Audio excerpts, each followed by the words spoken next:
Zero effort લાગે છે. કેટલાક સંબંધો સજીવન કરવામાં ઝીરો એફર્ટ લાગે છે.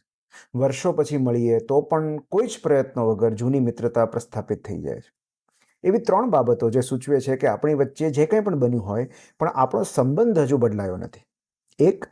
કોઈ જ જાતની ફોર્માલિટી કે પૂર્વ ભૂમિકા વગર વાતચીતની શરૂઆત કોઈ એવા ટોપિકથી થાય છે જેના વિશે ત્રીજી કોઈ વ્યક્તિને ખબર જ નથી હોતી. કોઈ આઈસ બ્રેક નહીં, કોઈ સ્મોલ ટોક કે વોર્મઅપ નહીં, કશું જ અજુગતું ન લાગે અને વર્ષો પહેલાં પોઝ કરેલી મુલાકાતમાં કોઈએ પ્લેનું બટન દબાવી દીધું હોય એવી કન્ટિન્યુટી જળવાઈ રહે. 2. બહુ જ સહજતા અને સરળતાથી હાસ્ય નિભજે. ફેક સ્માઇલ કે પરાણે હસવાની જરૂર ન પડે. ભૂતકાળની ભૂલો કે ઘટનાઓને યાદ કરીને બંને જણ હસી શકે તો એનો અર્થ એમ કે મિત્રતા હજુ જીવે છે. 3. બંને વચ્ચેનું મૌન કમ્ફર્ટેબલ લાગે. સતત બોલ્યા કરવાની જરૂર ના વર્તાય. દરેક ક્ષણને શબ્દથી ભરવાની જરૂરિયાત ના લાગે. કોઈ વિશેષ પ્રયત્નો વગર એક જ મુલાકાતમાં ખીલી ઉઠે એ સંબંધો બદલાયા નથી હોતા. ઘણું બદલાય છે.